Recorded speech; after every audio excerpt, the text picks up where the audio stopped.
Alright, well, welcome heroes to John and Jacob's Pop Culture Pod. I am Jacob. I'm John. Man, we're still going in reverse order. We'll get it right one day. And welcome to get into another episode. Today we've got a lot of fun stuff going on. First off, I want to start off with a little bit of news. And this is news I have not shared with you. It's good news. Okay. I want you to I start like with good it. news. I like good news. And it actually pertains to our pilot episode Okay. when we were talking about what we'd like to see in the MCU. Okay. Big Bang, what Kevin Feige might have said was going to be part of Phase 5. Yep. So there might be an unexpected source for what may happen in Phase 5. Okay. Multiple outlets saying that a Doctor Doom MCU project may have been accidentally leaked by radio host Howard Stern, of all people. Okay. Yeah. And he ran for president now? He might be. I thought I saw something that he was going to be running for president. Anyone can run for president these He days. said that I didn't even see. I didn't even click on it to see who he was choosing as running mate, quote unquote. But I was like, okay. You know, it'd be an interesting race, him versus like Kanye West. If they bring that up. That's the kicker. It doesn't even depend on what party they're on. You just be like, which one do I like more? But Idiocracy will finally have existed if that's the case. Yeah. But I'm just going to go over what IGN has posted. Okay. So, over what appears to be a hot mic, Stern is heard talking to a producer about his plans for the summer, which apparently includes plans to appear in Doctor Doom in some capacity. Robert Downey Jr. is among the other names that come up. And he's quoted on saying, "They're going over the schedule with me, and it's going to suck."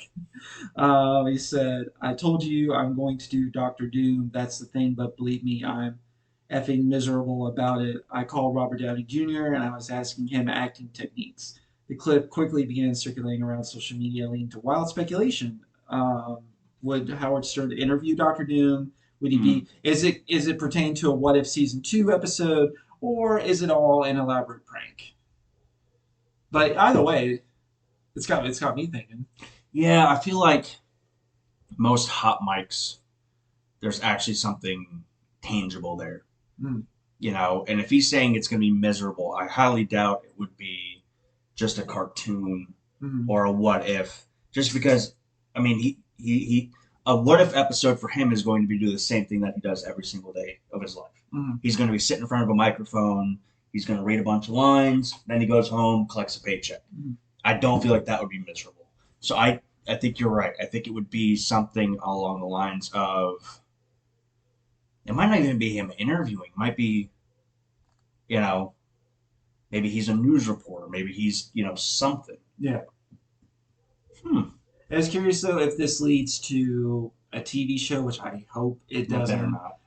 I would hope this kind of feeds into their, secretly filming Fantastic Four movie, which would be great. And then during the summer, they're like, oh, by the way, we got because at this point in time, there's not a director or producer. They did have the director of the Spider-Man trilogy under the MCU. I'm blanking on his name, but he was in talks to do the Fantastic Four movie, but he backed out, not because of creative differences, but I guess scheduling conflicts. Okay. So he backed out in that.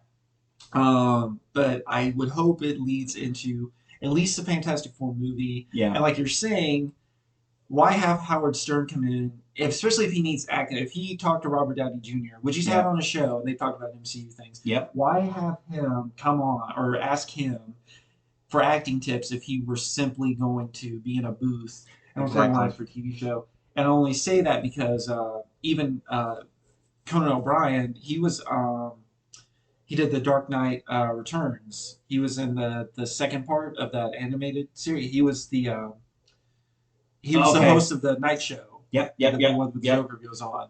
And so you're thinking okay, he did that, but he just sounded like Conan O'Brien, like there wasn't anything different. So if you needed acting advice, and especially if you're talking to Robert Downey Jr., who is definitely one of the grandfathers of the MCU, be like, hey man, what do I do? So I'm hoping this is more of a movie.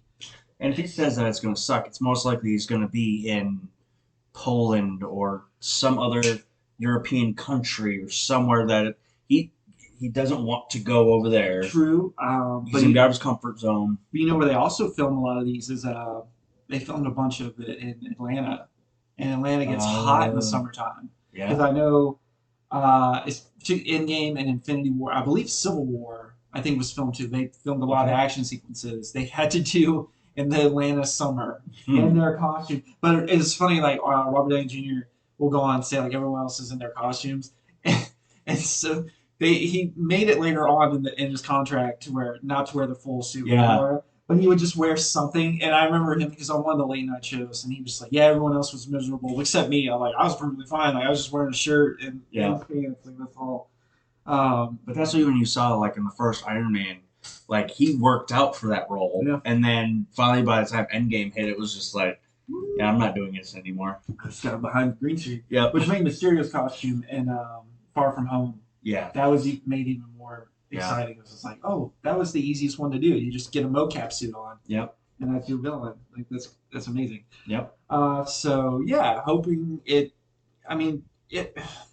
I don't know, like MCU TV shows, they're good. Yeah. But if you're going to introduce such a pivotal character in Marvel Universe, I would hope it's a movie, and I would hope it's not. Remember when they tried to do Magneto's origin back in the day when they did Wolverine origin, and then Wolverine's origin sucked, and they're like they backed off on doing Magneto's origin, so they put that in First Class, X-Men First Class. Yes. I hope it's not Doctor Doom origin. I hope it's not. No. It needs to be a Fantastic, some tie to the Fantastic Four. But he can't be the big bad in the first Fantastic Four if you're going to make him the big bad versus the Avengers. Yeah. You know, you can tease it at the end. You can have him kind of even controlling the puppets. Yeah. But like the only reason Loki worked as your big bad for Avengers was that you're just getting started. You didn't have that many characters, and you had a good one in Loki. So you can kind of, he's the big bad in Thor. Now he's this big bad, and it kind of segues. Yeah. And it made sense too because he was the first villain they fought as the Avengers. Yeah. So that it made sense. But now it's just like you have so many villains, you have so many heroes. Yeah. You know. Again, I would love to see Mole Man as like you have to like just something comical. That would be my wish. I don't know if even if it's like how they did the Rhino in the Incredible Spider-Man. Was it 2? Maybe Spider-Man 2. Yeah.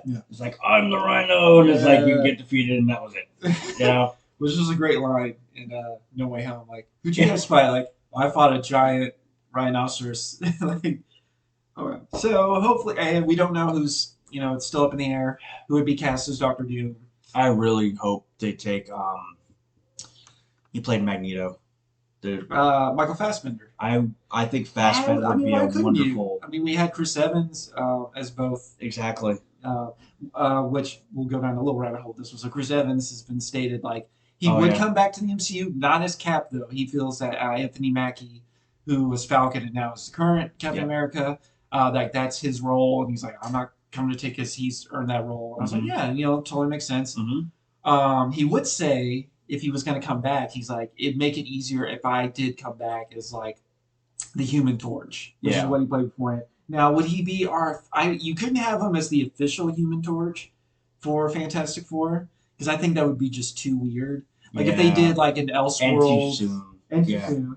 If it was an Elseworlds like this, like Earth, name one of them, and he just came through a portal like that, and people are like, aren't you Cap? And he's like, Cap? I'm like, no, my name is Johnny. My name's Johnny Storm, and I'm the Fantastic Four's Human Torch. Maybe. Or even if it was a throwaway, but they were watching a movie, like they did a movie about the Fantastic Four within the Fantastic Four, and he played it or something. Along those same, like as Matt Damon was playing Loki. Right. In Thor. Like, did you know that,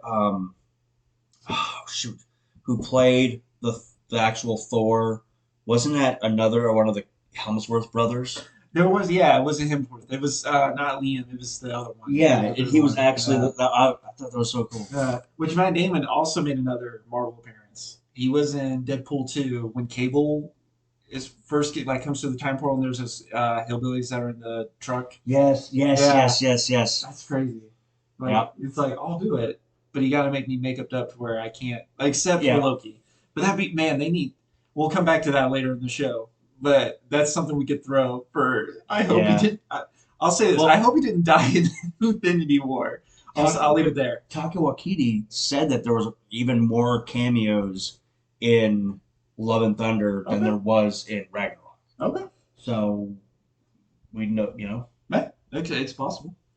All right, so that's first news. And second one, which we kind of you actually hit a little bit Okay. in our rabbit hole there. So, going back, it is still MCU link. Andrew Garfield has reportedly inked multiple movie MCU deal. Okay. This is crazy. Now he played, of course, the Amazing Spider-Man beforehand, Yeah. and we're already spoiled. If you haven't seen No Way Home, go watch No Way Home. But spoiler in that, he is in No Way Home. There is. I'm trying to get this now. Um, we don't know at this point though if it is his version of the character that will return as a friendly neighborhood superhero. Um, it's becoming clear that Garfield Spidey will play a role in future MCU projects. The actor has reportedly signed on for multiple Marvel deals, and this is a couple of outlets that have said this. The timing of this news could potentially say a lot in what capacity Andrew Garfield returns to Marvel.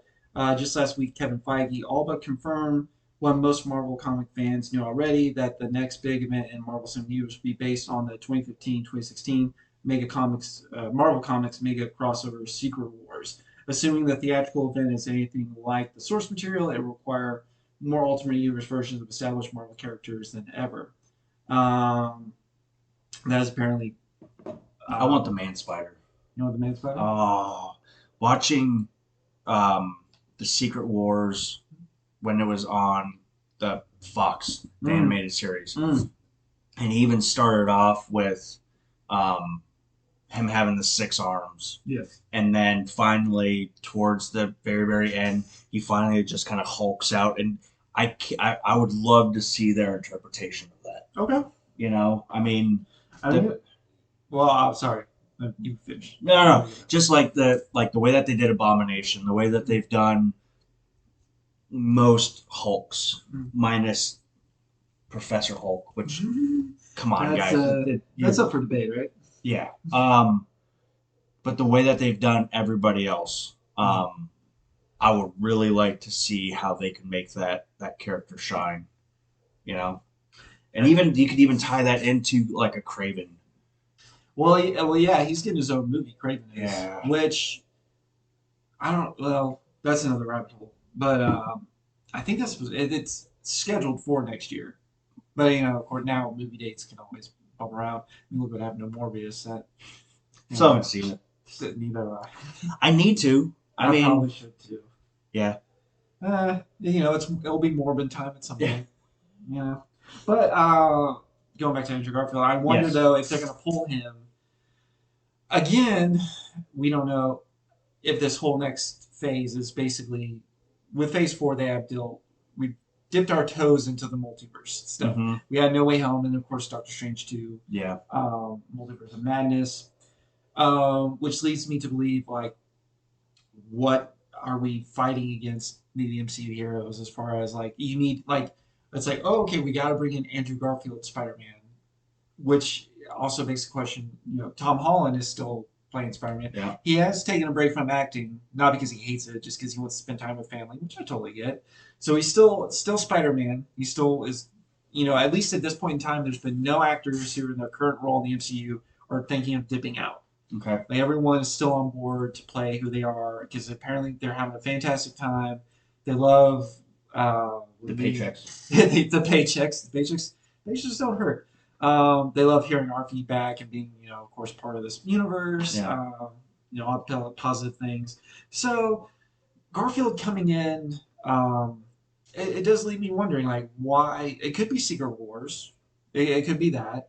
It could be another, maybe in the Ant-Man 3 movie, which is Quantumania, which Kang the Conqueror, who was introduced, and Loki is supposed to be that. Is his main cinematic jump into the MCU, aside from the show. Maybe it has something to do with that. Maybe there's multiple portals. And now, it would be interesting if you had those characters from multiple universes kind of stuck, shoot, we can't get them back home. You know what I mean? Like I mean, it would go back to No Way Home yeah, when Doctor Strange was you saw all those people, wanting to enter. hmm So that would kind of go in with the same thing with the quantum realm. right.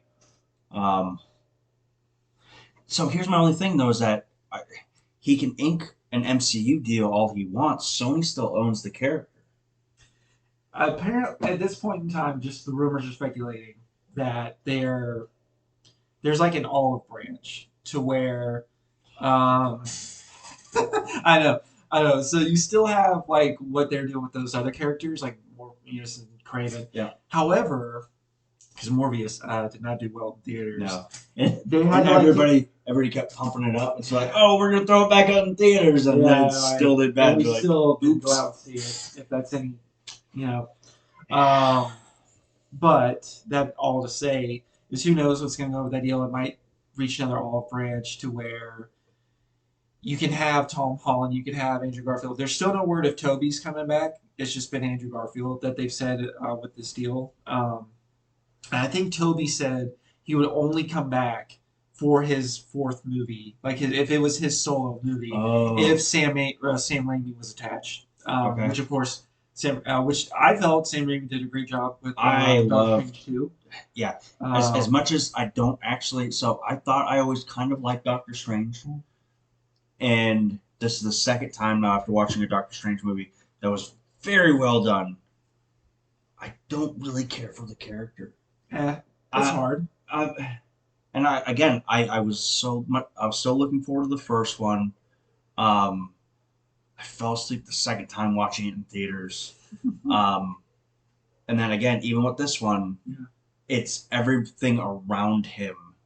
And again, Cumberbatch does a great job with it. It's well executed. It's well done. I don't know what it is, but I'm just like, yeah. He's pivotal. I love him in Infinity War and Endgame and all that, but yeah. Well, at least Andrew coming back. That does it's another wow factor. Be like, oh, where are they going? So it would make sense for him to get the symbiote too after No Way Home. That symbiote's still in main continuity MCU. Yeah. Who it attaches itself to. And that little bit crawled away, so it's like, okay, there you go. Man, I would love if Tom Hardy's. Oh my gosh, that's the dream. That's what I want to see. But all that to say, looking forward to it. We'll see what becomes of that. Whether if the deal includes movies or if it's TV. Like again, it can be like maybe he lends his voice to an episode. That's one of the deals is to an episode of What If. However, we don't know. I feel like they need to keep the TV shows as the launching pad. Mm-hmm. Do not regress characters back into the TV unless it's like a quick cameo to kind of progress the story. But like Ghost Rider would be a perfect. Let's get him some traction with a 4 to 5 episode TV series, and then we can really hit it home. And now he's in.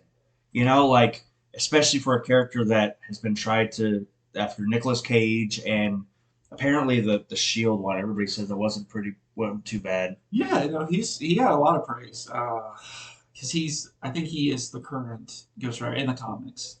But it was weird. It's weird when they bring him on those shows and you have to link it. I guess it could be the same as like the Netflix with the Netflix shows. Yeah, bringing those guys over to current MCU. But that kid. He did a great job. I haven't seen him for myself, but I have heard positive things. So again, like the characters that they have not had good traction on the big screen, throw them out on the small screen. You just get the mainstream used to it, and then hammer it home. Yeah. So that would work. All right. Now moving on to our next. So our homework. Yeah.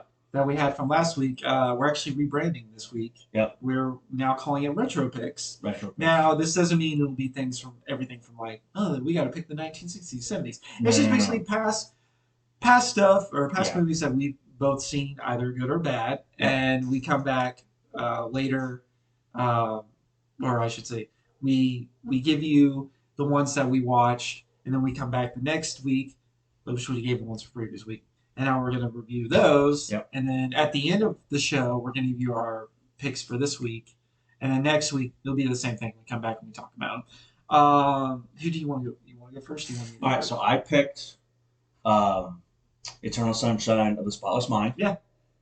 You said you've seen it. Yes. But you did rewatch it. I did. What'd you think? Oh, it still holds up. Yeah. You know what? I think it's one of Jim Carrey's best performances. It really is. And that's saying, like, I like Jim Carrey as a whole. Mhm. I like his comedic stuff. This is again is one more of his dramatic roles, Mhm. which is perfectly fine. He's like, I think to compare him to someone else would be like Adam Sandler, only in the fact of like Adam Sandler does his goofy comedy movies, just like Jim Carrey has Yeah. his own style, and people either love or hate that comedy style. But when they do the drama, Mhm. like they hit it, and I think it's because comedic actors, often in the entertainment business, it's said comedy is the harder Yeah. to do. So if you can nail that, even if it's your own brand of comedy and you have your fans that follow that your brand, and then you do the 180 and do a dramatic turn, like Carrie and again Sandler have done, and you Robin nail Williams. it. Robin Williams, yeah, and you Yeah. nail it. Like Carrie nailed it in this one. Um, I guess should I go? Well, I won't go too deep into spoilers because people that haven't seen it, Yeah. maybe they watch mine. But it was a great look on relationships, and so the premise of the movie, if you haven't seen it, is that Jim Carrey goes to this fake, well, in that universe, it's a real Yeah. company, but he goes to this company that basically while you're asleep, they can erase any like memories that you don't want.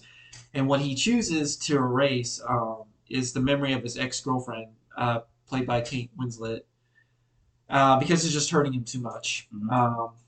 So while they go into his head while he's asleep, shenanigans ensue. Now I say shenanigans like because he starts like getting weirded out. And he's like, "Why is this sad?" Like it's like his Yeah. subconscious. And what's great is while and again, I'm not going to give you the ending or anything like that, but while they're taking away these memories, he doesn't want to forget her. He comes to a realization, oh, I don't want to forget her. But it's cool what they do in those scenes to make him forget the memories. Like he'll be in a set, and there's stuff that just appears around him, and like lights go off, and he's like, what is going on? And then it's like the subconscious of his girlfriend, Kate Winslet. They like talk, and he's kind of like talking to the memory of her while they're going through it, and then it gets a lot of I'm gonna say flack for being like a depressing movie. I don't like. Yeah. Here's the thing: like the movie, the ending is not like the perfect sunshine ending, No. but I think it's a great look at relationships, especially like ones that are considered bad, because while they're erasing memory, this will be a slight spoiler. It wasn't like all on him or all on her. It was just them as people couldn't see on eye to eye on certain Mhm. things, and then she, fights escalate. Just again, in any relationship. Um, so it's not like one person is the bad guy, one person is the good guy. It's Mhm. like it's like, oh, we both made mistakes in this relationship, but people are like, man, that's really hard to watch. I'm like, how? Like I can like again, it's not the sunny like, everything is Yeah. No. No. okay, No. Yep. Yep. but it does it in such a way, especially like it is a slow burn of a movie. Like if you watch the beginning and you're like, what is that? Like the stuff I just described you happen. It happens. Like give it a Yeah. good like 10, 15 minutes. Yeah. And they break into it. There's a lot like Elijah Wood's in that movie. Oh yeah. Why do I blank on names when we're on camera? Kirsten Dunst is in that Yeah. movie, and we also have Hulk. Mark Ruffalo. Mark Ruffalo. Yeah. Mark Ruffalo was in that movie. Oh, That was yeah. actually one of the first times I remember seeing Mark Ruffalo before MCU. And it's funny watching back. You're like, you're the Hulk. You're Mary Jane. Like you're Bilbo Baggins. But they play their roles great. Yeah, yeah. All the supporting characters play really well. Yep.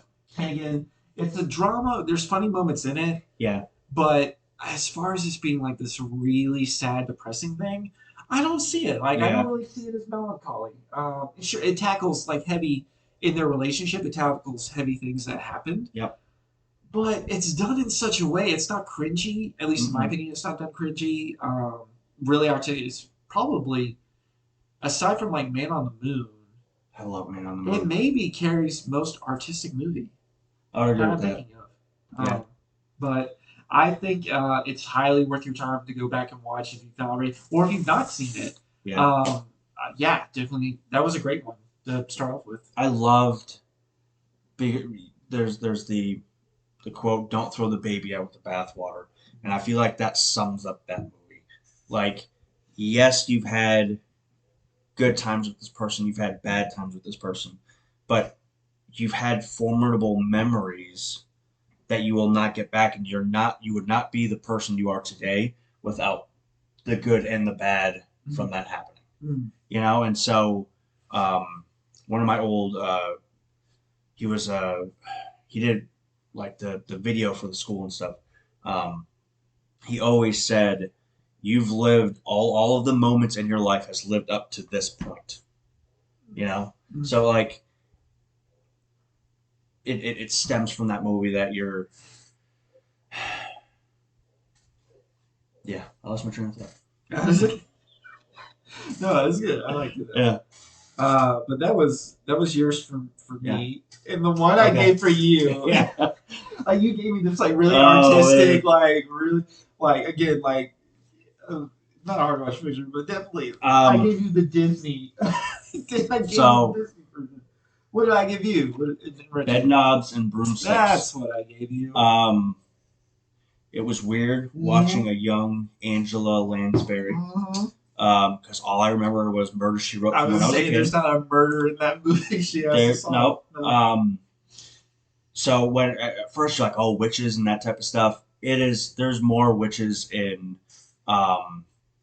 Wizard of Oz than in this. Like that is so loosely. Right. It was a little difficult. It was a little difficult. Really? Like okay. I watched it all. But there were moments I was just like, okay, yep, okay, you know. I watched a little bit with my daughter. She actually really liked the animated parts. Yeah, yeah. It wasn't bad, but it was what, made in the 60s, 70s. Yes, I want to say. Actually, I'll pull it up right here just to because there's one performance in particular I want to talk about. Okay. That I liked. I want to make sure I get the actor's name right. I don't want to spoil it. The very end was pretty cool on how they defeated the enemy. It was actually in the 70s. It was 1971. Okay. Yeah, the original. So you can tell that it's a 1971 rated G Disney movie. Yeah, it's like Chitty Chitty Bang Bang. You know, like it's Chitty Chitty Bang. Again, I think it's one of those things. Like if you would have watched it when you were a kid, it holds that nostalgia. It's the same thing when we watch Batman Forever. We're like, we don't care. We really like it. Yeah. You know, for the people that watched it when they were a little kid and it was a classic, it's like I still remember that feeling that has that nostalgia factor. But without that nostalgia factor, I was just like, okay. Did your feet start tapping when Portobello Road started playing? Oh, okay. I was like, okay, here's this, and then it broke into this wasn't it Indian, and then it broke into Scottish, and then it broke into I guess kind of like an African theme. Yeah, they were. It was like all right, so we're doing It's a Small World to Portobello Road. Yeah. That was it. Yeah. You can eat like a king on the port. That kid. I will say this, like, so kid actors just in any time frame of movie. Yeah. For me, they worked fine. I will say the girl, because there's three siblings. It's the girl and the younger boy, the youngest one. I think they're fine. It was that older kid. That made me. He's like it's so like it's Britain for sure. Yeah. And so he's like at one point they're trying to talk to Angela Lansbury's character, or he is more trying to try to get her to do stuff for him. He's like, oh, just a sausage every now and then. Yeah, make me some great jam. And I was like, kid, are you gonna ask about money? And then you talk about money. I was like, thank you. Like, trying to get some money on this deal. But the one standout performance for me was two. Angela Lansbury again. It was very interesting seeing her in that role. But David Tomlinson, who was Professor Brown, Okay. who they meet up with later in the film, who was also the dad, Mr. Banks, in Mary Poppins. Okay. He, for me, was he was the movie for me. I love him whenever he was on. So again, even like Mary Poppins, I didn't really watch a lot when I was a kid. I knew of it, supercalifragilisticexpialidocious, but I wanted to watch Power Rangers and GI Joe. That's fair. So the stuff you were allowed to watch that I wasn't allowed to watch. Well, so rabbit hole. Power Rangers and VR Troopers came in on at one was at I think it was 3, one was at 3:30. Yeah. But my parents would only let me watch 1. Oh. Because 2 was too violent. Okay. Yes, that was the rule. So of course I went Power Rangers, and luckily I did because VR Troopers quickly ended. Yeah. Go back and watch that sometime. If you find clips of VR Trooper. It's man, that's. Power Rangers has its corniness for sure, but that was also the love of Power Rangers. Like VR Trooper, you're like, this didn't last very long, for good reasons. That Netflix show that they do behind the shows. Yeah. They do one on the Power Rangers. Oh, they do? Yes, it is. It might have even been like behind the toy or something like that, and then they roped in. Oh, I gotta watch that. I haven't seen that yet. Phenomenal, because you find out that all those Power Rangers scenes were actually shot in Japan, and all of the American stuff was just our actors that did that little bit, and then they went to the Japanese stuff and overdubbed it, which was that's amazing. Yeah, but literally we were just stealing everything. Now at least it's when they produce the new Power Rangers, it is both. It's all in America because all that stuff was. I'm gonna blank on the name, but it was a Japanese show that they took footage from to make for Power Rangers. But now it's all us. It's all U.S. All the actors, all the storylines is not pulled from anything. That's what I was thinking. And they there's some. Well, we'll get. Oh man, that might be an episode someday. I could tell you some. I'm a 32-year-old man that watches Power Rangers. I could find you some seasons after we took over that are actually they're corny, don't get me wrong, but it's we're oh wow, you put a lot of thought into this. I want so again, I feel that's where comics even stepped in and was here's Lord Dracoon, right? That's his name.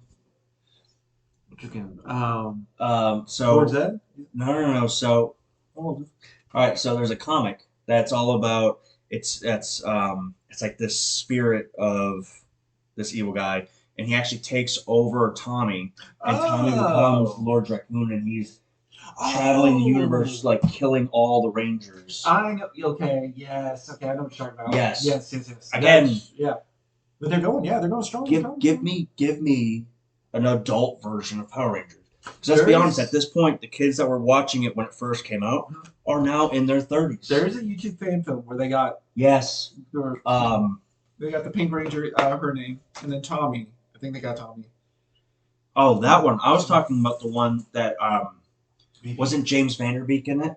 Oh, that okay. It was it was very dark, but yes, that one was really good. So there's an audience for it, but do not make it meant for teenagers. Yeah. Make it meant for adults. We grew up with these characters. Give us a serious film about the characters. You can throw in your little stuff here and there, but I mean, we're all going to watch Thor and Spider-Man and Doctor Strange. You have a plethora of material right there that you could easily pick from. Right. So. I think we like. And just with the David Tomlinson character, there's a scene, just like in Mary Poppins, they go to an animated place where they interact. And I will say this: when I was watching that, it's a soccer/football scene for the UK audience. Soccer. I think they even call it soccer at one point, but then they changed They it. kept saying soccer, And then they then changed. At one point, they do. I I think think it was they like just the did little football. boy was like, Oh, it's football. yeah, They changed it. But he's getting pummeled by those animated creatures. yeah, And instead in cartoony fashion, where it's just like his clothes are dirty, did you see? Like, yeah, he got, like, messed up. I was yeah, like, what? I was actually taken back. Like, that made it more funny for me. yeah. I was like, he's getting. It almost was like early Who Framed Roger Rabbit. Like, if Okay, they yeah, took, yeah, like, that scene, if they were to watch that and be like, hey, what if, like, a person got, like, messed up like that by a cartoon?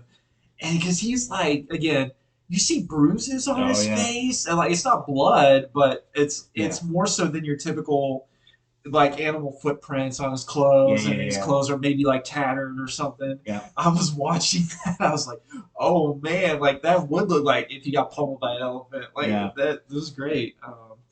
Yeah, I think I'm in the same line with you. At the end of the day, it was good. I prefer Mary Poppins more, yeah. but I think it was still a good fun trip, especially um, Disney at the time was Yeah. really hitting it off. All right, so we've gone over the retro picks. Now for the main event Yes.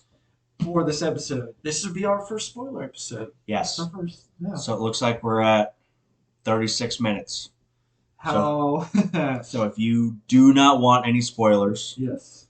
stop it now, and we'll put in the comments and the notes. We can do this too for um, our YouTube watchers, because now you can put things in chapters. So I can segment Okay. this as a chapter, be like Obi-Wan, and I can put parentheses spoilers. Okay. I have a good feeling with Star Wars fans, we're usually on top of it. There's some that's like can't watch it like that night. Yeah. But I think most of us are on top of it. But if you're not, Yeah. actually, We're a week and a half in. yeah. Actually, before we do spoilers, do you want to give just a spoiler? Okay. Like just your thoughts on it. Like if you would recommend it, and then again, just your thoughts without spoilers. Okay. So without spoilers, um, I really liked it. Okay. I felt it started off with a bang. It hit all the feels, hit all the points. I feel like the middle dragged a little bit. Um, and then the end hit the crescendo. It hit the stairway to heaven. It hit the, you know, riding high, it, finishing off the episode. Um, I feel like characters got justice that one character in particular finally got justice. Actually, I would say two characters finally got even more justice to the character on how bad they actually were. Like, how awesome this character was that on the live side, they've never really touched. They've only kind of hit it on the cartoon aspect. Okay. Your thoughts? So my thoughts are, I think it's okay. Okay. I don't by any means hate it. Okay. Because that seems to be the thing with the Star Wars fans is we either love it or we hate it. Okay. There's some even like I know the sequel series is kind of like touchy with some people, but as a whole, I think the sequel series is just okay. But with Obi-Wan, it's one of those things where I'm kind of curious to see because they originally pitched it as a movie. Okay. But Mandalorian was doing so well as a show, apparently they changed it over to a TV show. And in aspects, I'm like, okay, that still work. I think for me, again, without spoilers or anything, there's things. It's not so much that I wanted to see. It's more so things I wish they focused more on. Okay. And there's some characters, just as a whole, just not the actors and anything like that. It's this group of characters which in theory, I see why they're there. Just in general, not just in the Obi-Wan show, just in Star Wars myth in general. I see why they're there, and it makes sense. At the same time, I wish they weren't there. Okay. There are great moments in the show. Mm-hmm. I would even dare say fantastic moments. I just think when I was reviewing it in my head, I was like, do those moments like not necessarily make up for the Shrine but as a TV show, Mm-hmm. as the whole thing, are those moments justified for me? Like, oh, this is fantastic, this is great, Mm-hmm. you know, that kind of thing. So I will say, for me, it was okay. And I do think it is worth your time watching, just to get an opinion on yourself, because like with all things Star Wars, I think aside from the Mandalorian, I think everyone's just on Yeah. board. If it's not that, it's definitely, if you're a Star Wars fan, definitely watch this just so you can form your own opinion. Um, and Ewan McGregor knocks it out of the park. Mm-hmm. Yeah, there's a character. Well, he's been in the promos. I think. All right, let's Okay. end this. All okay. right. So with that being said, 40 minutes and 35 seconds. Spoilers. 3, 2, 1. Okay. All right. Yeah. My bright shining moments Uh-huh. are the very beginning when. So, I can understand why everybody was the very beginning when they were like, Obi-Wan's not strong enough. Wait a second. Why is he getting handled like this? Mm-hmm. He also hasn't. He's buried this thing deep inside of him for 10 years. Mm-hmm. Well, is it 10 years? Yeah, it's been 10 years. Well, 10 years. It was 10 years. So he's had to just completely shut himself off. Mm-hmm. He is a beaten, battered, broken man. He thinks that his best friend's dead. His mentor's dead. His, everything is gone. Mm-hmm. He literally lives to watch the one kid to make sure he's okay, and he can't even say hi to him. Yep. And so I feel like they played a lot on that pain. Mm-hmm. I loved when they started getting him slowly back into the Force. That's where kind of that lull hit, though. Mm-hmm. Was when Leia got kidnapped. Yeah. It was kind of like, okay, Mm-hmm. and it almost became a Inquisitor show rather than an Obi-Wan show. Mm-hmm. And it was like, okay, I didn't come here for that. Mm-hmm. But then when they finally, Vader took place of the Inquisitors and was like, no, I'm the bad guy. Mm-hmm. You guys are little peons. Right. That's when the show came back. When Vader grabbed that starship and just pulled it back, and we got a live action version of this. Mm-hmm. Yeah. Loved it. Yeah. And then, of course, like I said, the crescendo to me was when Obi-Wan fought Vader, and finally you got to see, he fought Grievous, but it was him versus Vader, and it was the first time, minus Luke, that you saw Vader just got his butt kicked. Yeah. And it's true because even Yoda said that Obi-Wan was the best overall Jedi. If you combined, what was it? It was like Mace's. Oh, are you thinking back to like Attack of the Clones when he talks about Anakin talks about the masters, because he's like, he's powerful as Mace Windu, Yes. and as wise as Master Yoda. Yes. Yeah. He was, one of the best of the best. Mm-hmm. And again, minus Grievous, because he got his butt kicked by Django. I don't know if it's necessarily that. It's not bad. I mean, he had like a starship shooting out. Oh, come on. Come on. I didn't write the plot. Yeah. You got the hello there. Mm-hmm. What was the other one that you got? There was 2 lines. There was the hello there, and then there was... Well, I have a personal one that I like that he said, but I don't know if it's the one you're thinking of. It's when he after the Darth Vader fight, the second fight, and he turns away from him and says, "Goodbye, Darth." Yeah. Which for me, that run from Episode 4 when he fights Vader Yes. again, and he's like, "You're only a master of evil, Darth." It doesn't say Vader; it just says Darth. I was like, okay. Yeah. So, and then finally getting to actually meet Luke at the very end. They were like, I will say that hello there. I was like, yeah. Yeah. Yeah. So, getting to see Luke and Leia as little kids. Yeah. I mean, again, I agree with you about the Inquisitors, but You knew which characters I was going after on that one. but Yeah. I feel like there was so much other good in it. Like especially watching those first two episodes was just like I got chills. I was just like it was so nostalgic. Those first two, I will say, yeah, there was a lot of good feels in the first two episodes. What did you? Well, before because I know I'm going to trail into it. Did you want to say anything more just on your end? Go ahead. So the first two, I got the feels like it was great just seeing Obi-Wan back again. Ewan McGregor again. I'm not a fan of the prequels. I know there are a lot of people are. And I respect their opinion of it. I will say this: he was one of the cruxes of the original. It was always great to see Except for him his then. beard in the second movie. That's kind of weird, isn't it? Uh, it is interesting. Like he became more of the Alec McGinnis character Yes. that we Yes. saw from the original.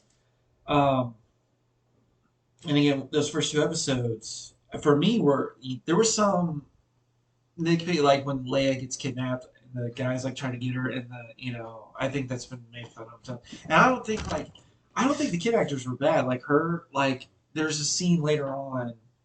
I believe yeah it was in the second episode where he's talking with her and he's like after Obi-Wan rescues her and he says you remind me of someone I know when Leia's like feisty and all this stuff. And I was like, yeah, that's her mom. Like, and I think he did say something At the end. before they. Does he? I can't. I'm blanking. But does he say he knew her mother? He's like, yes, I knew your Okay. mother, and you have these qualities, and I knew you, and I knew Okay. your father, and you have these qualities. Hmm. And again, hit the feels. It does. Like, And to be fair, they do. There's just stuff I felt like you were hitting on a little bit. Like it felt like it was the Inquisitor show at some points. yeah, And this leads into my thought of the Jake, and I was like, no, no, no. It makes sense why, just as Star Wars mythology as a whole, you would have these dark side users, not Sith, but dark side users yes, under Imperial employ to hunt down Jedi. Like it makes sense. So I get it. I just wish they didn't take up so much screen time, and that now they're the one in particular that's getting a lot of flack is Reva. And to the actress's credit, like she's just doing what she is like set out to do, and Yep. what she set out to what they told her to do. Mm-hmm. I think she did a great job at doing Yep. what she was told to do. We're just seeing it like a Star Wars fan. This is the character. It's this thing of like, okay, so you were once a Padawan that was almost killed in Yep. Order 66, and now you want revenge. It's just the Star Wars tropes, the bad ones that come every once in a while. Because so basically, a lot of her plot line is she wants to get to Vader. Yeah. I'll talk about another thing in a few minutes about there's another thing about one I wasn't a fan of, but so she wants to get to Vader and have her revenge, and so she has the opportunity to do it. And I'm going to point off actually what your shirt is right now, The Last Jedi. So in that movie, I know that one's a bipolar or polar too in Star Wars community, but at least in that one, when Kylo Ren took out Snoke, yeah, uh, when he cut in half, he used the lightsaber and just ignited it, like force ignited it, dude. And I thought again, it's the plot is like Vader has to live, of course, as we know, because this takes place before the originals. But she does the dramatic like ignites her saber and goes from behind, and then he gets the drop on her. Mm-hmm. And it's just always that thing of like we've seen it done to where. So not to interject, but I didn't. I watched one of those things that they were talking about Star Wars and stuff. Mm. Did you actually know though? And I think they kept it in canon. They might have taken it out. That both Sith and Jedi alike believed that using the Force on an opponent's lightsaber was actually against the rules. Oh wow! Okay, I did not know that. They both agreed this is cheating. We cannot do this because honestly, any lightsaber battle, you could kill anybody rather quickly. You swing, you turn off their lightsaber, you cut them in half, and you go on to the next one. Okay. So it was a cheap maneuver that they early on were like, you cannot do this. Okay. So all right. so that kind of like Snoke was a little different because he wasn't a Jedi and that type of Right, stuff. which is it's fun to think. And again, just slight reveal. It was like Kylo Ren. People were like, he's not a Sith. I'm like, yeah, he's not because he was never given the mantle of Darth, and neither was Snoke.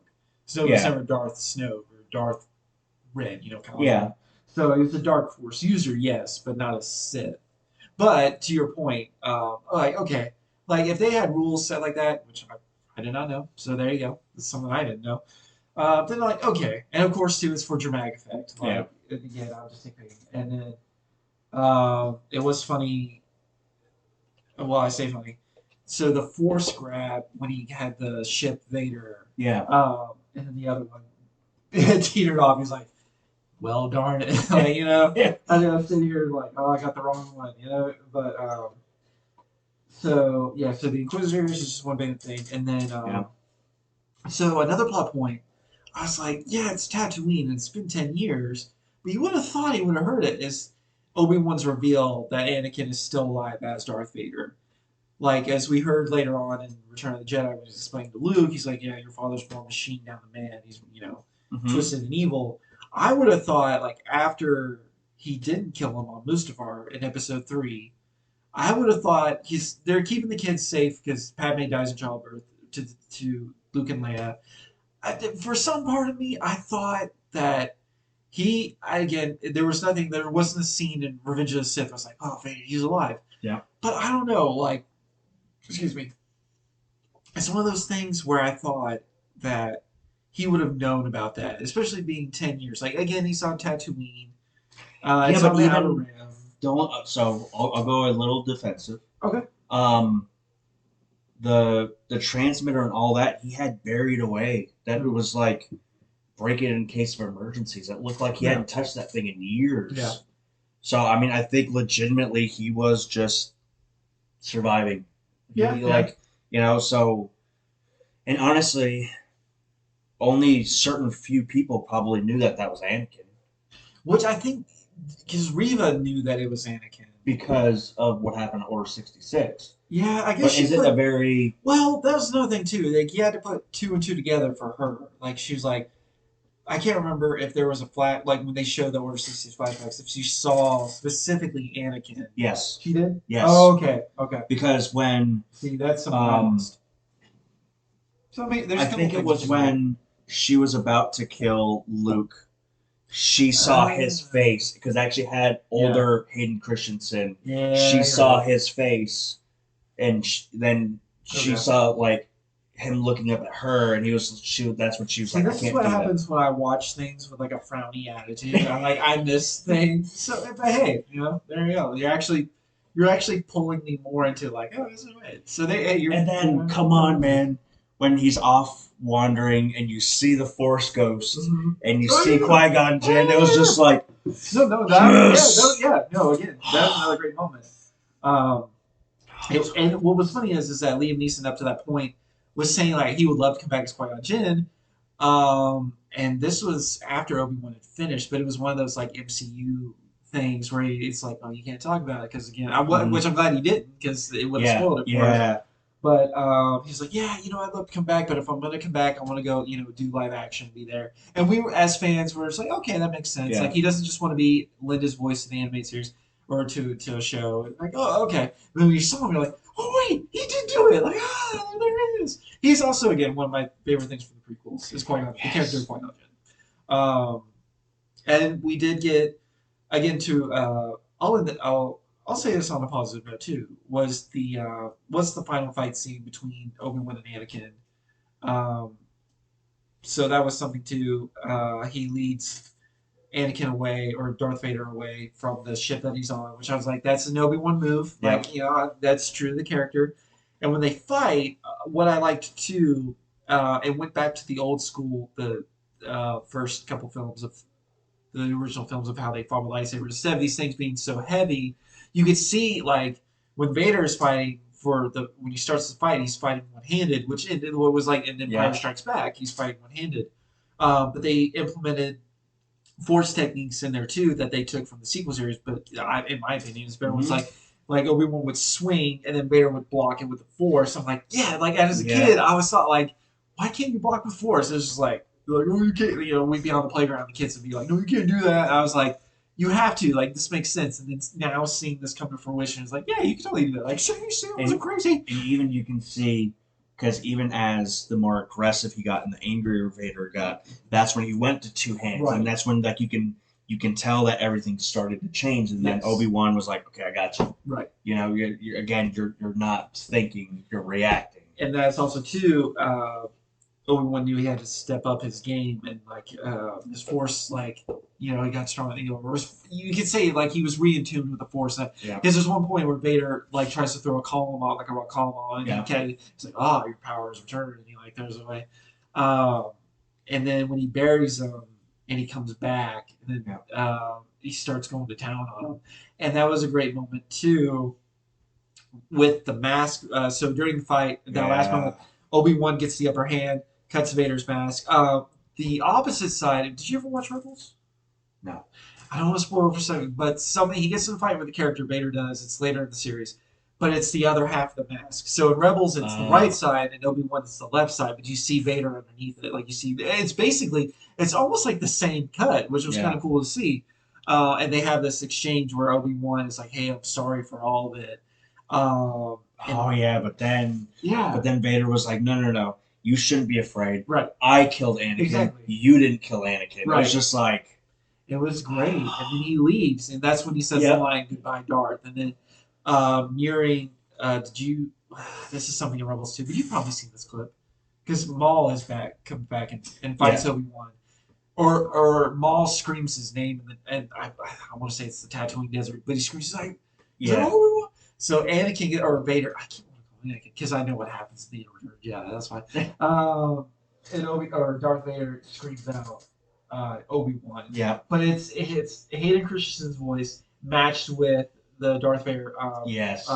They did that so well. How it went in and out. Yes. That was again another beautiful touch. That was like you got, the Darth, but then you could still hear Hayden Christensen's voice still within the Darth. So it wasn't James Earl Jones. It wasn't, yeah. Right. Actually, I think during the course of the discussion, you might have turned my view a little bit. Like, with me going to okay, be like, well, maybe I was too harsh on it. Because maybe it's the fanboy in me. It's not like you didn't stick to, like, they're sticking to continuity, and then there's stuff where I'm like, I want to see, because I wish the back to the Inquisitor. So the Grand Inquisitor gets killed in the second episode. But if you haven't played Jedi Fallen Order yet, but he's like alive in Jedi Fallen Order, and he's alive in Rebels, which takes place after Obi-Wan. I was like, did they retcon? Did they? But he appears later. Which it's kind of funny, like getting stabbed by a lightsaber. And I describe this as to friends that are like, why does the Force do this and this, but it doesn't do this? And it comes back to what the Force really is, and the Force really is what the plot says it can do.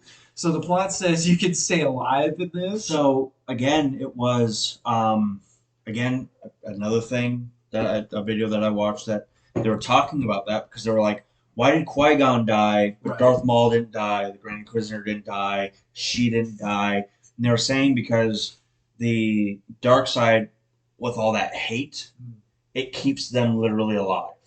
Okay. But because Qui-Gon didn't have that hate within him, that's what ushered him. That makes sense. Because, canon-wise, because I remember Darth Maul's reappearance was his hate of Obi-Wan kept him alive. Okay, so it's that in that mythology, it's starting to make sense. Like, okay. And plus the Emperor came back again. Oh my god. That's another rabbit hole. Okay, so you might have changed my viewpoint on this. Like, those before the spoiler warning where I says, okay, it was actually a little bit better. Again, like I don't think to me, well, there were some I wish on the Inquisitor's part they were more intimidating. But that's just my personal preference. But their hierarchy is actually really interesting because, they're kind of like the managers of the Empire. Like Vader is kind of like the head, and then of course the Emperor is like the CEO. Yep. So they're like the day managers that have to like, well, we got to make sure we meet our quota. Did we kill all the Jedi? Did we get them? So I kind of wish in that aspect, like, okay, it was like dark troopers. Like you saw them in the series too. They were the black Yeah. masking ones. I wish it was because during the Order 66, it was clone troopers that turned on Yeah. Jedi. So I always had it before the Inquisitors came along in my head. It was always like there were these specially trained stormtroopers, maybe ex clone troopers that knew how to hunt Jedi because that was programmed into them, Hmm. like how to hunt Jedi. But at the same time, like you have these dark force users that are hunting them. So in that sense, I did like, was it the second episode when there was that clone trooper, yeah, and he was a part of Obi-Wan's regiment, and Obi-Wan actually gave him money right, because he said he would never turn his back on them. right, yeah, Again, like, and it was I don't know the actor's name that plays Boba Fett, yeah, it's the same one. but it Oh was yeah, yeah, he played the clone. Like yeah. again, they do That, such a great job of right, connecting everything. right. And I think that actor said, I think it was his first. Was it? Did he say it was his first time in clone armor? It was something like that Probably. because I think when they were doing the prequel trilogy, like him with him being all the clones, I think what they did is just computer generated. Like he might Yeah. have just been wearing just a CGI suit or Hmm. a green screen type of suit, and they just built on top of him. But yeah, he even said that that was pretty cool playing a clone trooper live action for the first time. Yeah, so I guess all in all, yeah, I might have maybe out in my own Let's path. put it like this: Yeah, would you do Book of Boba Fett or Obi-Wan?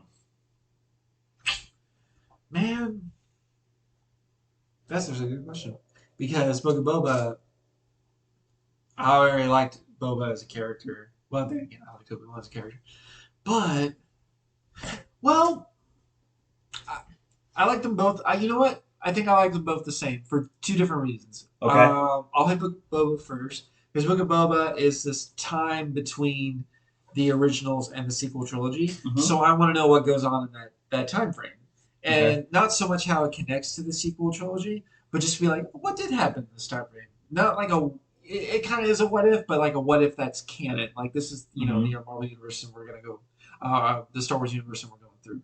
Whereas Obi Wan, there was always that um, thought after seeing Revenge of the Sith, where I was like, oh, did he just stay on Tatooine the entire time and just look after Luke? Hmm.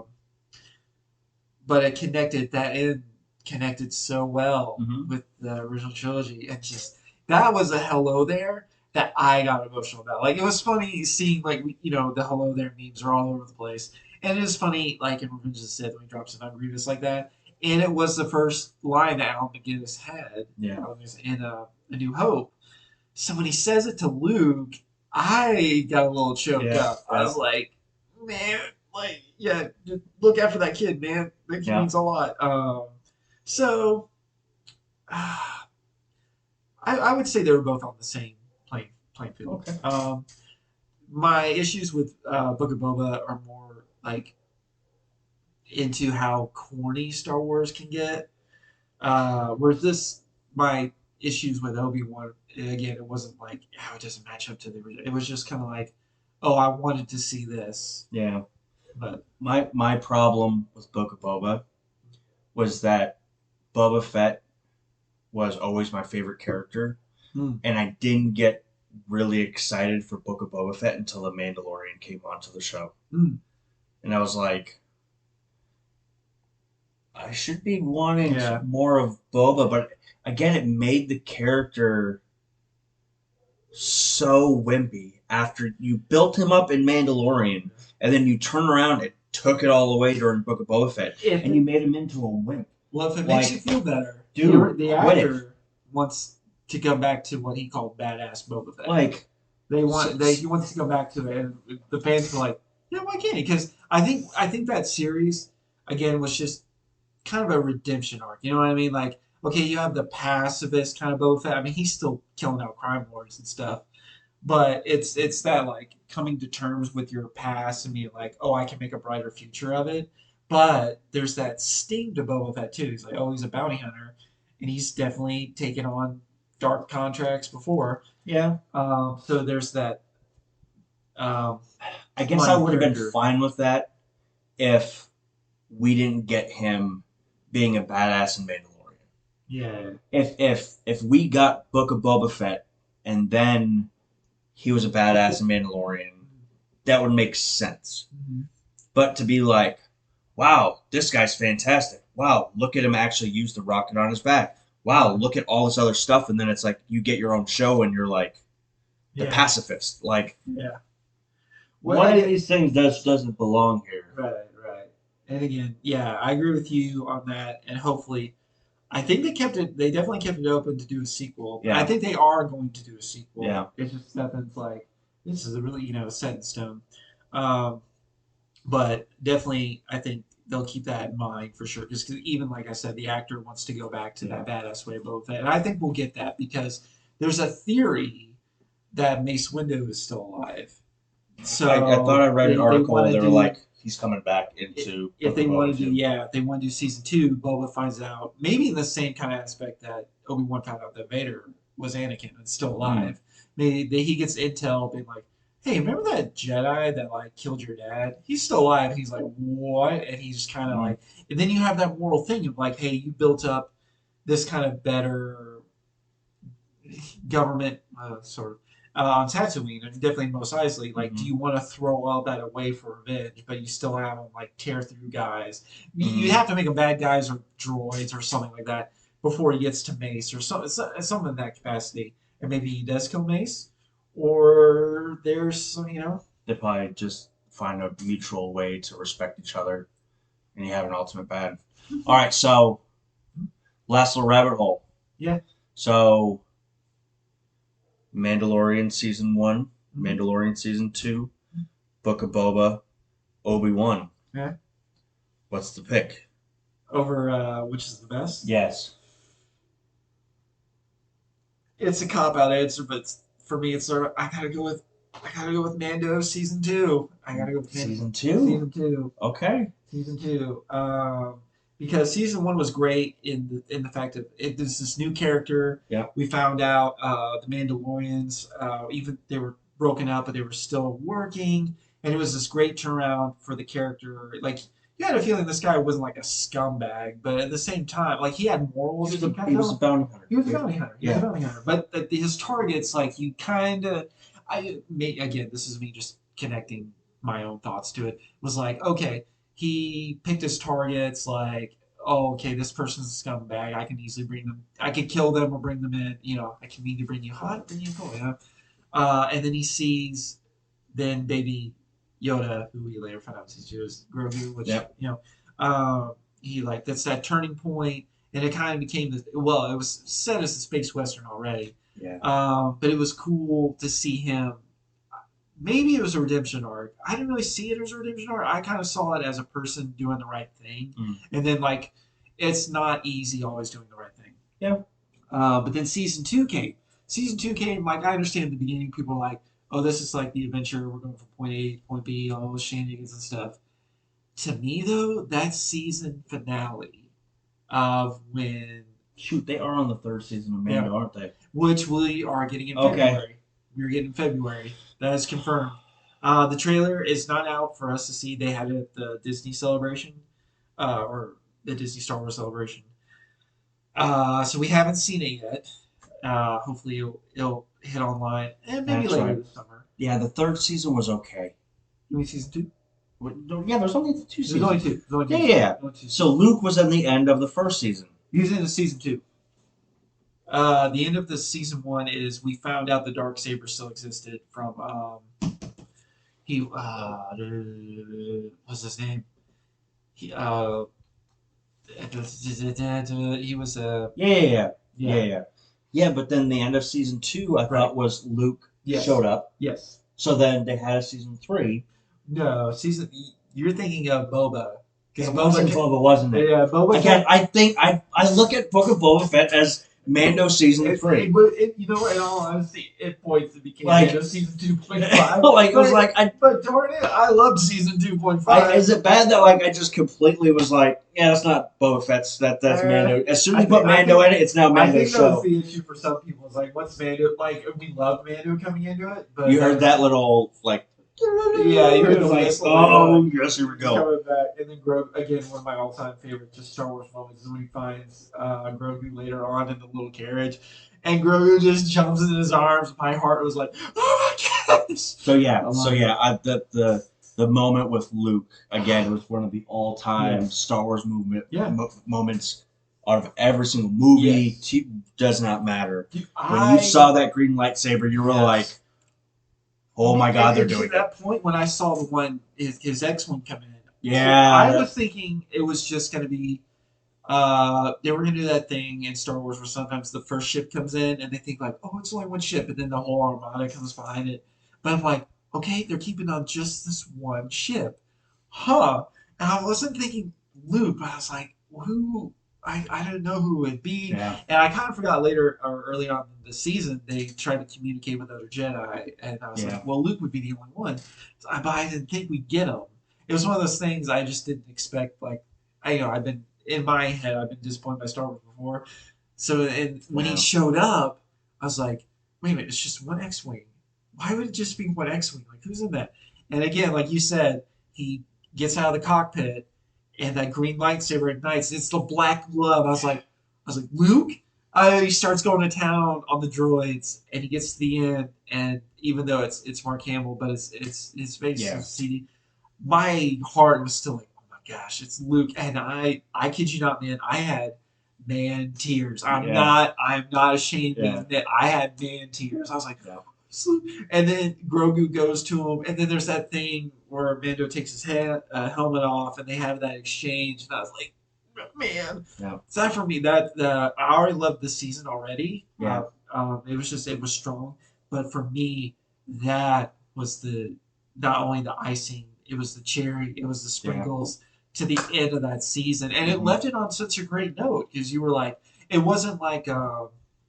Oh, something's attacking. You know, those kind of cliffhangers, like something's attacking. It's like, how are we gonna get out of this situation? It left it open to like, okay, what's Mando gonna do? He has the dark saber, like, and then we found out in Book of Boba Fett, like, oh, you're not really a Mandalorian anymore because well, to them, the Death Watch is like, you're not a Mandalorian anymore. Which a lot of people look at them like a cult organization, like, you can't live like that, you know. So. But yeah, it just made me like we're getting that season 3. But we are getting another property before that, which is I'm looking forward to. I know it's not your favorite. It's casting. It's the Andor series, but for me, it's that time in Star Wars again. It's set before the originals, but this time instead of the Jedi and Sith aspect of like what you had with Obi-Wan and Vader, it's the rebellion versus the Imperial side. And I liked that from Rogue One. It showed this aspect of like, the rebels it's a war. You have to fight dirty in wars, and that was a really interesting thing to see. It was like, obviously the Empire is the bad guys and rebels are the good guys, but you got to do some gray stuff to win a war. I think I've narrowed, and I feel like Rogue One is Star Trek. Oh, so. It's more just straight democracy. It's more espionage. It's more talking. It's more regular people stuff. Okay. And that's what I feel like Star Trek was, because like you still have your action and your fight sequences and you've got your shootouts and that type of stuff, but it's more built upon the dialogue and that type of a story. Whereas the rest of Star Wars, the movies and everything, is based upon Jedi Sith. Ultimate good, ultimate evil. That's more or less the main line. So like I guess that's why to me I'm like, okay. It's like, again, I watched Rogue One. It was okay. Okay. And I feel like that's what Andor's like. If you're like, dude, you gotta watch it, then I'll watch it. But if you're like, I don't think you'd like it, then I feel that. And I guess the way we can go ahead and say this too, the way I'm gonna handle that series, it's kind of like what we did tonight with Obi-Wan. It's like wait till all the episodes are out. Yes. Now with that one, because last week was our first pilot episode, so we just kind of let you guys know what we're about. We're gonna try to keep more timeline with that, like we said. Well, we didn't say this, but next week we're gonna do our review of Thor: Love and Thunder. Yes. So with series like that, with like Andor, with Marvel series, or actually just any series that we are watching, because there's some later down the road, we definitely want to talk to you guys about. Yes. When they reach the end of that, whether it's they stream it all at once or if it's like a weekly thing, we don't want to come and do it until we've watched the series. At least one of us has watched it, watched the whole series, and then we give you the review on it. So with that being said, with Andor, I think it's if they release it the same way they do with Obi-Wan and Mandalorian beforehand, Book about all the Star Wars Do you stuff. know how many episodes are going to be in it? Well, it's already been confirmed for 2 seasons. I know that. Okay. Excuse me. And the way they're doing the Andor season is really interesting. So the first season takes place 5 years before Rogue One. So this is in between Obi-Wan and Rogue One. Okay. And so, oh man, I can't remember how many they said. It was actually a good amount. It's more than Obi-Wan. I'll say that. I know it's more than Obi-Wan. But what they're doing is they're doing that for 5 years before Rogue One, and then season 2, whenever that comes out, that apparently jumps in time to before Rogue One, but that season will lead into Rogue One. So what I'm thinking more or less is like, okay, they're going to do 8 episodes. I think on that so. 7th week, we'll have a discussion on that episode that I'm going to be like, do I need to binge this to watch it to the last one? Or do you not think it's my cup of tea and I will focus on other projects? I think it's fair. Okay. That's a fair point. Okay. Well, there you go. Yeah. We got that set in video. Yeah. You know, it's not set in stone. No. Video is much stronger than stone nowadays. Absolutely. With videos being said, so that was what you asked. Did you want to answer that question on Obi-Wan? Because you asked me between the 4, like. Because before we jump into the last couple things we got, I just want to make sure that because I answered your question, but I didn't know if you had an answer for your own question. I still might even have to go Mandalorian season 1 as my favorite. Okay. Just because it was out the box, you came in fighting. You know, like there was mass amount of expectations. Yeah. But it literally delivered on every single point. You know, it built the character. Every episode built the character, kind of like you were talking about Mega Man X. Literally every level or every episode, you added another attachment to that character. You added, you know, when you know he first went, he got the stuff to get an armor piece. So then he got an armor piece, and then you saw like he couldn't let Grogu get killed. So then, you know, they killed the was the Matterhorn. I know what you're talking. That horned creature. Yeah. Something like that. Yeah. They're like, okay, you get that. You know, that's your emblem. You know, you get this updated armor. You get this spear. You get all this. You know what? Now that you're thinking about that, I'm like, man, this is making like they literally like he got an upgrade almost every episode. He did. Here's your jetpack. Yeah, you know, now you get to use it. Yeah. So, they just did such a, and then the storyline behind it. You know, again, he has his hate for the droids, and you know, the very last, he lets himself be vulnerable to a droid that can save him, so that he can't help save Grogu. You know, like that it's so, you know. So I think it still has to be Mando season 1. Even though in collection there probably wasn't one scene that was greater than the Luke scene in season 2. Okay. So it was more of like the mass season compared to, again, season 2 was really good though. Because that whole Ahsoka and who did she fight? I was like, yeah. That fight scene was like that was cool. Straight out of a Japanese 1970s shogun, like with the was it the peach flowers or the orchids? They're like fall, like it was just like, and then even their stances, it was masterfully and beautifully done. Yes, totally agree. That was cool But too yeah, because while they were doing that, the Mandalorian, he was having that gunslinger fight with the guy yes, outside, and the guy was like, "Yeah, all right, looks like your side wins." And you think like, "Oh, he's gonna just put it," but we know when Mando was like, "Yeah, you got another piece, don't you?" And he like went yeah, for it, and Mando shot him, which is great. It's another testament to like you had like the nod to samurais hmm and with the Ahsoka fight, but then you had the nod to westerns with Mando in that one. yeah, So it was really good. yeah, Okay, so we covered that. I think yep, it was pretty good. So, like we said, next week we'll be reviewing Thor: Love and Thunder. yep. So what we wanted to do is just give a quick couple of predictions. Like, what do you think will lead into um, will lead into another Thor movie, or will certain? What do you think certain characters are going to pop up? It's just all we don't know. Okay. This is all just our fan brains just going at it. So I went first last time. You get to go first this time. Yay! I don't have anything perfect. Yes, I do. So what I think is going to happen in this next one, because we're dealing with the hierarchy of gods, and even in MCU, they do different mythologies. Like you guys have seen if you watch Moon Knight, that's the Egyptian gods. From Thor, you definitely get the Norse gods. There's also, but in this movie, we're going to get introduction to the Greek gods. So there's Zeus, played by Russell Crowe.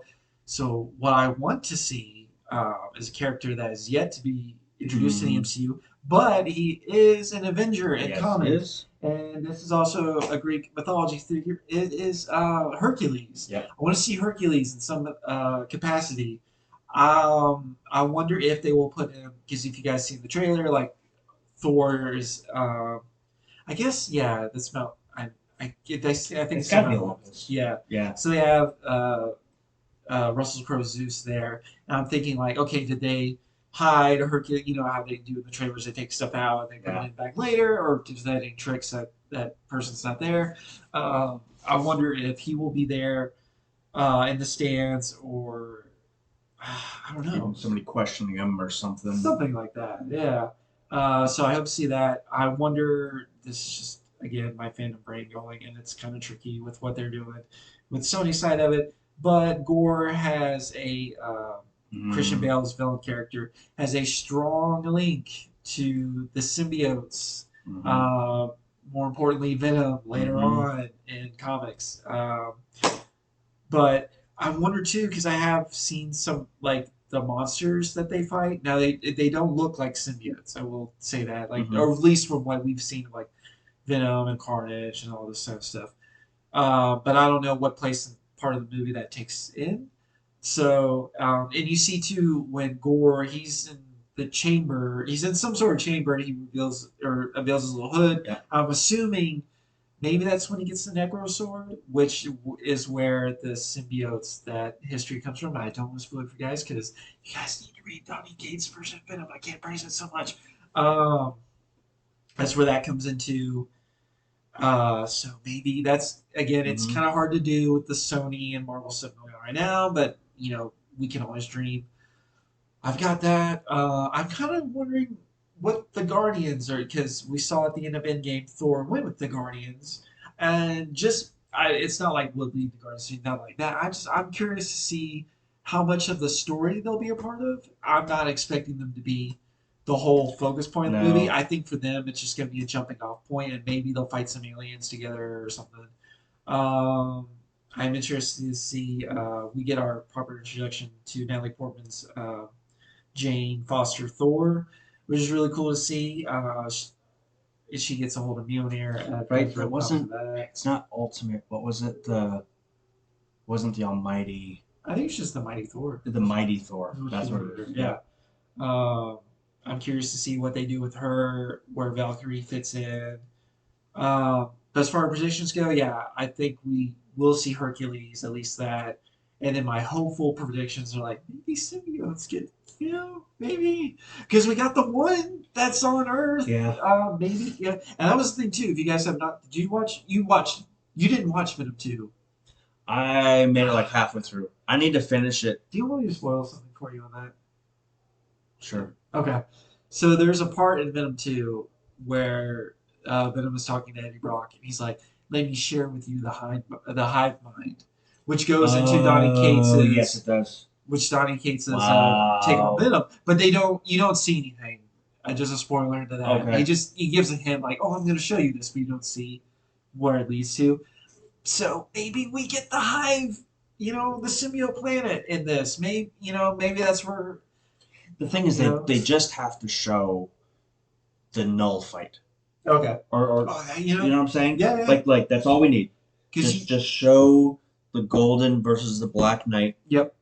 If you just do that, it does look like when he just from you seeing with the trailer with the Necro sword, which by the way that's his sword. Yeah. If you guys didn't know that, you see it in a beach setting, but if I'm recalling correctly, the beings, if I'm one of them being no, it was in a desert, a sand like area. Yeah. So I don't know. That could play into it. Yeah. Are there any predictions that you want? So I feel like the whole training montage is probably going to end up being first in the movie. Okay. I feel like that's when he kind of jumps with the Guardians, because one of the trailers I feel like kind of spoiled something already, because when he's sitting there right before like he undoes the thing and he's got like the cut off shirt and he's standing on top of the rock and he throws it on, they said, yeah, this guy came and killed our god, and Thor was like, oh, don't worry, I'll take vengeance for you, and you see the Guardians of the Galaxy all around him. Okay. So I feel like there's a training montage. Guardians need help or assistance with something. He's like, of course I will. He goes and joins them. He finds out that the god's dead. Maybe they said something else about other gods dying. Then he grabs Korg, finds out, because the one scene when they're on that frost world, that big being was a god and was one of Thor's best friends. So that's why he looks even emotional during it. And so then maybe because he's there and Zeus is like, wait a second, you're following all where all these gods die. Now we need to bring you to Olympus, chain him up. Hey, you're on trial because we think that you killed the gods. That's when you can that's when Gore's like, all right, I'm going to take all you out at one shot. That's where you see also, I think, Natalie Portman fighting in that same arena, because that's when she throws the hammer and it splits apart and gets all the guys. And then I feel like there's maybe a little bit something else, but then like in the comic book, how Thor beats Gore is all the Thors have to combine to beat him. Right. So I feel like that's because you see the fight scenes already kind of between Valkyrie and Gore. So it's probably all three of them jumping up to attack Gore. I think that's how it's going to lay out. Again, like we've talked, I want Chris Hemsworth's Thor to be a badass. Like, we had to deal with Fat Thor on Endgame. For the love of God, I do not want it. Like, I want him at peak Thorness. Okay. So I think that's fair to ask. I'm cool with the Natalie Portman. Yeah, Valkyrie is what she is. I feel like they're giving that character too much play. Again, I feel like the same thing with the stars with the Obi-Wan. At certain points, you need to keep the main thing the main thing. Right. The main thing is Chris Hemsworth is your Thor. Keep the spotlight on him. You know? So. And it's already been revealed that there will be 2 cutscenes, or in mid-credits and end-credits. Yeah. So, again, I don't know what those are because I don't want to spoil it, but apparently, be careful, though, because apparently spoilers are going around, not like on social media pages right now. I'm just going to stop. Well, the thing I have to do to avoid these spoilers, oddly enough, it's not Facebook and it's not Instagram. It's YouTube. The day we go see the movie, which we're going to go see it Thursday night so we can have the review for you guys on Friday, that day, I cannot look at YouTube. Well, so what ruined Doctor Strange for me and the wife were watching it was either The Neighborhood or Bob Hart's Abishola, and they show a thing for Doctor Strange that shows the Illuminati. Yeah. I was like, I've not been on social media for a week. Yeah. Avoided everything.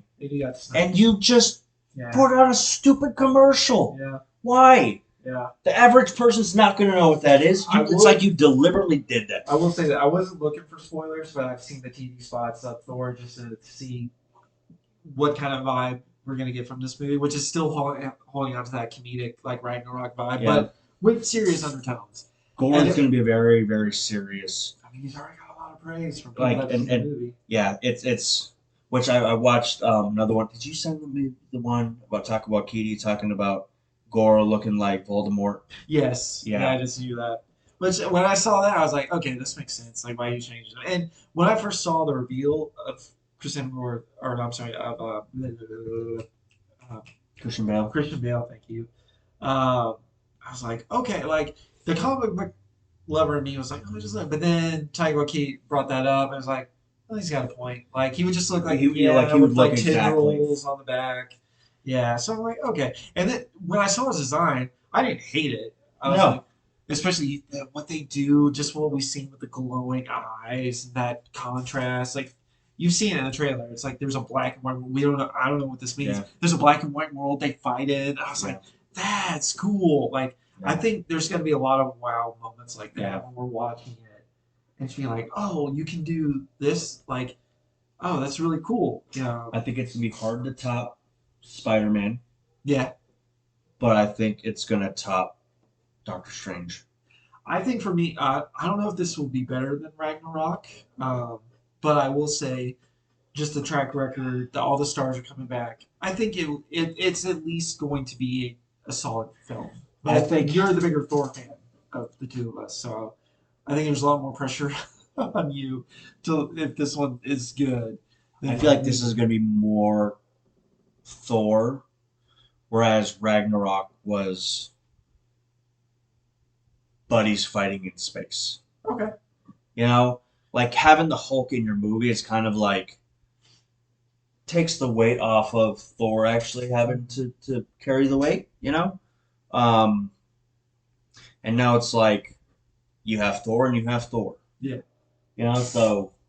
And I feel too there'll be dramatic scenes in this because I think Taika Waititi hit it in Ragnarok with Odin because those are some of my favorite just MCU scenes in general. Just when they talk to him in the one before he passes away, and then the vision he gets towards the end of Ragnarok. I wonder if Russell Crowe will mention Odin. Maybe. But I knew your dad. Yeah. You were nothing like your dad. Either strike the chord with Thor, and he just like he's just you know what? I'm tired of this. Just starts to go ape on people. Maybe that could be I would like it. That's a theory. I hope that Zeus would acknowledge Odin, especially like if you're bringing the mythologies. You know, Odin was the head of Norse, Zeus was the head of Greek and Roman. So I feel like, you know, if they're having all of it, I feel like it makes sense. Yeah. All right, so we did that. So we did our retro picks for last week. So now we have two brand new ones. Yes. Who do you want to start on this one? You go first again. Okay. I went first on the last one. You did. Yep. Okay. So for me, this you can find streaming on YouTube. I'm gonna go. It's comedic. Okay. I'm gonna go. So I gave you a pure Disney one last time. Okay.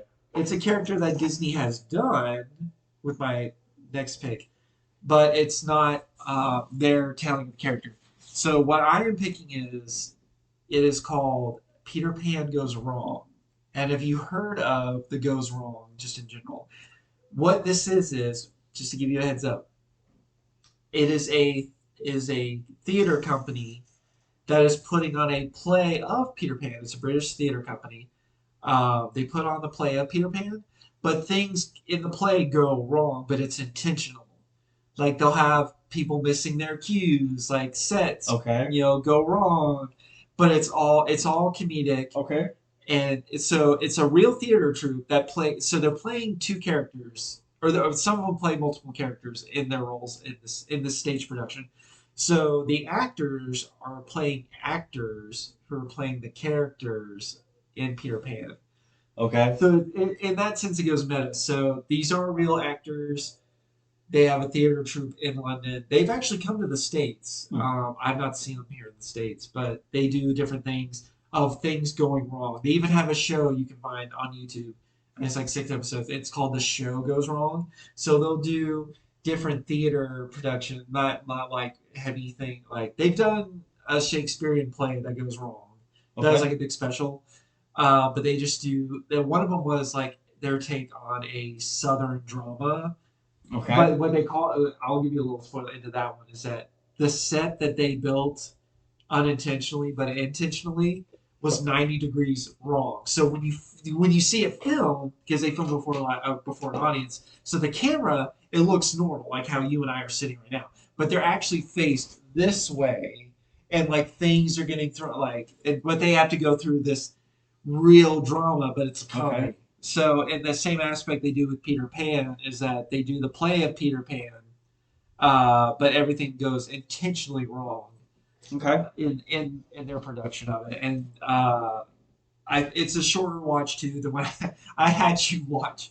How long was this? That was 2 hours. 2 hours. This is 2 hours. half that. This is half. Okay. This is an hour, and it's Okay. easier. It's easier to watch because Okay. you can breeze through this in a night for sure. Okay. Okay. So I am sticking with comic books. You're the one. Um, Yeah. I am doing. I don't. Hold on. I think it was one of the first kind of like group Okay. superhero, using that term loosely. Uh-huh. Um, Hellboy 2 and the Golden Army. Okay. Such an underrated movie. You know what? That came out in '08, which was the same year the MCU took off with Iron Man. And it So was also The Dark Knight came out in '08. yes, And it was in between those two films. yes. It was in So between. again, like it's such an underrated film. Yeah. You have Hellboy and his cast, and I don't want to ruin anything. No. It's a fantastic. It has um, Guillermo del Toro directs it, and all of the beautiful cinematography that he does in like Pan's Labyrinth and all that. Just the puppetry alone, what he gets with his So creatures, is so good. and then the cool thing is like it deals with again mysticism. It deals with fairies, and it deals with all this. Yeah, yours kind of links more with with Thor than mine does. But I mean, mine has one fairy in it. There you go. Yeah. But yours is like, because it's such a great scene. But I'll talk about that when I rewatch it. What's your streaming on? Peacock. Peacock. That's right. Yes. Peacock. So I think it's what, $5 a month for Peacock Premium, and you might Yeah. even be able to watch with that. I'm not There's sure. a lot of stuff. Yeah, you can. Peacock is actually one of the more underrated services because It you can really watch is. some stuff for free. Yeah. A lot of stuff for free. They like cap you on. I mean, TV honestly, shows. spend the $5. You get Yeah. The Office and you get Parks and Rec. So that's worth $5 a month by itself. Yeah. More than Um, what you're paying on like Netflix, which is like and 13. There's stuff I watch on Netflix. I have specifically yeah. keep on Netflix. There might be a show. There might be a show later on in our podcast. I Ooh, want we to might talk have to about. do that. There's one in particular I want to talk about. I'll say it here. I want to talk about the Umbrella Academy. Oh, okay. I didn't leave it in this episode because I knew Obi-Wan was going to take it, and Yeah. I probably will save it because I know because you and I were going to go see Thor on opening day. And it's just, which is funny, is we're gonna watch it with a lot of our friends, and they're gonna Yeah. ask us like, "What's your opinion on it?" And you know what? They'll watch this later on, and Yeah. I'll just warn you guys right now. Hey, we'll watch our show, and you'll get our full opinions on it. Yep. So, haha, kind of rank it in the So, what's the Umbrella Academy in a minute? in a minute. Okay. Right.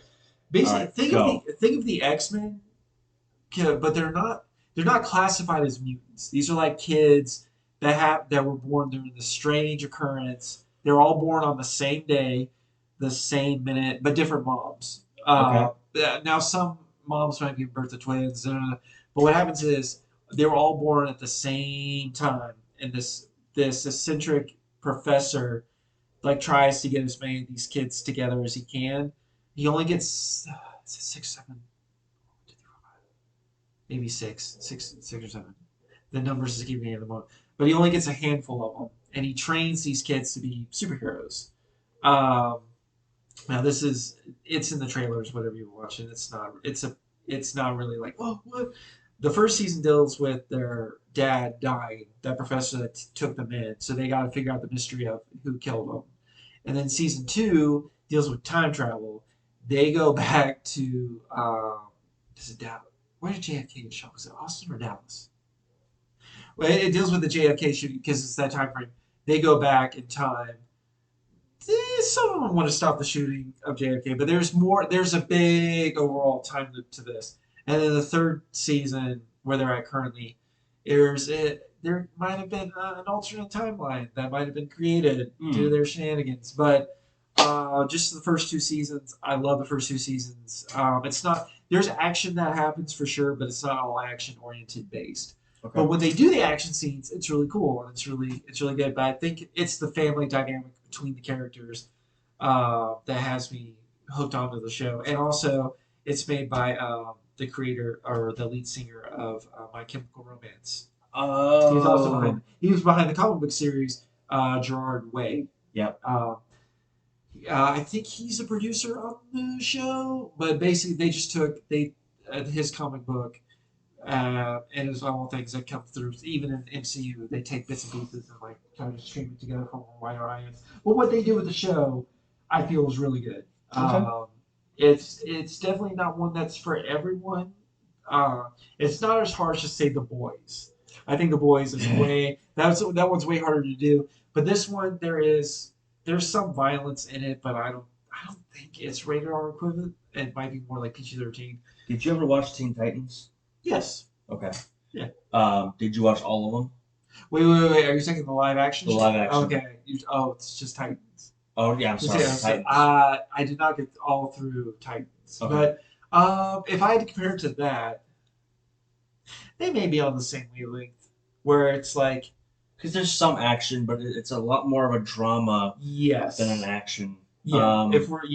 I still never finished the third season with Red Hood. Yeah, I think that's why I didn't do because I found out stuff that happens in season 3 where I was like, I'm not a fan of that.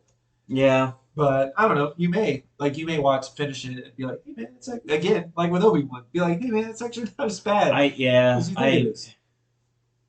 don't know? Yeah. I'll have to maybe venture back.